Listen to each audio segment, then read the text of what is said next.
J'ai remarqué justement ces manques de traduction et de la coordination justement entre les traducteurs et les centres de GEM. Je fais partie d'une Jeunesse à Mission et plus précisément je gère le ministère de traduction et on a une équipe d'une trentaine de traducteurs et des interprètes et on sert toutes les bases de Jeunesse à Mission en France mais aussi en Suisse romande. YWAM Language Services, traduction en français, c'est le service linguistique de Jeunesse à Mission. En fait, c'est une équipe de traducteurs et des interprètes pour Jeunesse à Mission et on a commencé depuis 2021. Juste pendant l'époque de Covid, j'avais un peu plus de temps libre justement parce qu'on évangélisait un peu moins à cause de cette pandémie. Et donc, j'avais le temps d'aller justement à une autre centre de Jeunesse à Mission à Paris, ici. J'ai remarqué justement ces manques de traduction et de la coordination justement entre les traducteurs et les centres de GEM. Et donc, je me suis dit que ça serait pas mal de faire un type de base de données avec des traducteurs pour qu'ils puissent vraiment être en contact avec les centres de Jeunesse à Mission. Comme ça, on peut faciliter un peu l'évangélisation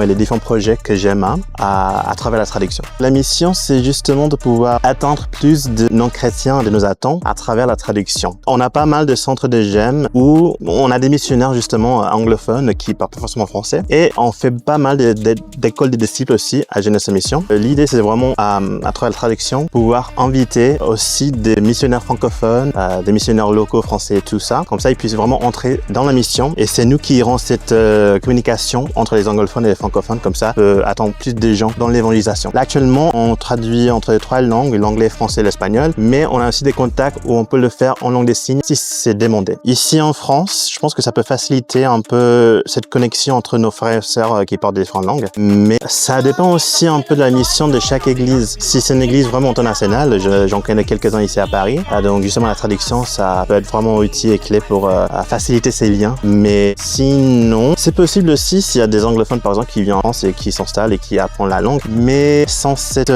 facilitation de communication, ça peut être un peu compliqué.